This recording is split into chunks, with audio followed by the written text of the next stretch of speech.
नमस्ते विद्यार्थी मित्रांनो. आज आपण एक सामायिक रेषीय समीकरणे किंवा सायमल्टेनियस लिनियर इक्वेशन्स हे पाहणार आहोत. ह्याच्यामध्ये एक सामायिक रेषीय समीकरणे म्हणजे काय? जेव्हा आपण दोन चलातील इथं x आणि y हे दोन चल आहेत, तर जेव्हा आपण दोन चलातील रेषीय समीकरणांचा विचार एकाच वेळी करतो. इथं एक रेषीय समीकरण आहे आणि हे दुसरं रेषीय समीकरण आहे, तर ह्यांचा विचार आपण एकाच वेळी करतो. आणि जेव्हा आपण ह्याचा उकल काढू तेव्हा x आणि y ह्याची जी किंमत आहे ती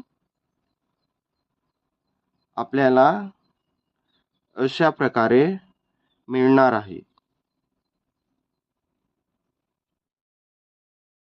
तर आपण समीकरण 1 5x आणि 3y = 8 हे समीकरण 1 आहे. त्याच्यानंतर समीकरण दुसरं 3x + y = 2 हे समीकरण दुसरं आहे.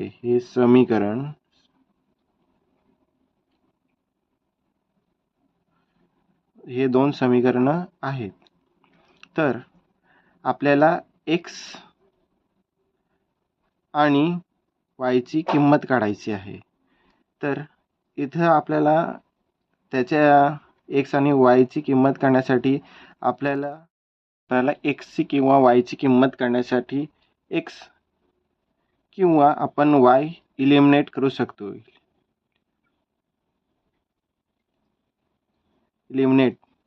आपण आधी इलिमिनेट करायचं आहे. हे x किंवा y आपण काढू. त्याच्यानंतर जर एक कमी केल्यावर आपल्याला दुसऱ्याची किंमत भेटेल. तर आपण इथं y हे चल आहे हे आपण काढूया.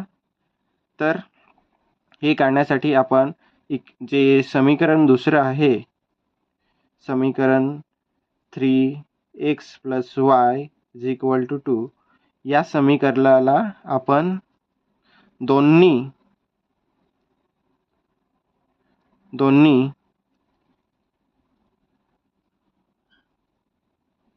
दोन्ही बाजूने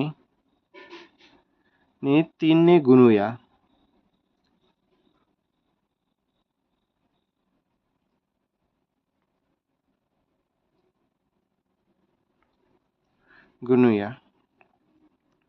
ठीक आहे.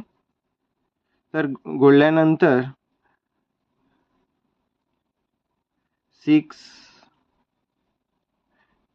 9x + 3y = 6 हे आपल्याला तिसरं समीकरण मिळणार आहे इथं.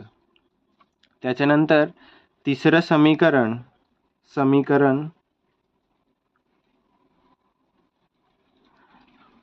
पहिलं आणि तिसरं यांची आपण बेरीज करूया.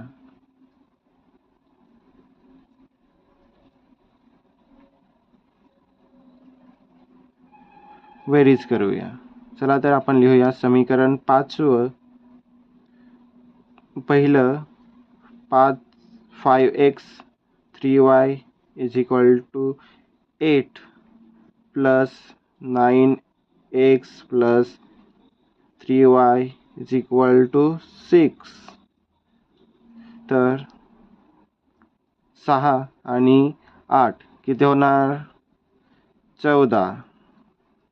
इथं +3y आणि इथं -3y आहे. तर हे दोन्ही वजाबाकीने कॅन्सल होणार. त्याच्यानंतर इथं आपल्याला भेटेल 5x आणि 9x 5 आणि 9ची बेरीज किती होते 14. तर आपण इथे लिहिणार 14x. आता आपल्याला x ची किंमत पाहिजे, मग आपण इथं 14x आणि 14x हे दोन्ही गुणाकाराने एकत्र आहे. तर आपण जर 14x इज इक्वल टू 14, जर हा 14 आपण इथं नेणार तेव्हा x इज इक्वल टू 14/14. मग 14/14 किती होतात 1. तर आपल्याला x ची किंमत आहे ती 1 मिळून जाणार. त्याच्यानंतर आपल्याला y ची किंमत पाहिजे. तर y ची किंमत आपल्याला कशी भेटणार, आपल्याला आता x ची किंमत मिळालेली आहे. तर आपण x ची किंमत समीकरण जे दुसरं आहे किंवा आपण पहिलं ह्याच्यामध्ये x ची किंमत टाकून आपल्याला y ची किंमत मिळणार आहे. तर मी x ची किंमत आहे ती समीकरण 2 मध्ये टाकतो. चला तर लिहू 3x plus y is equal to 2. तर आपण इथं जर x ची किंमत इथं आपल्याला 1 आहे, तर आपण इथे लिहू 3 गुणिले 1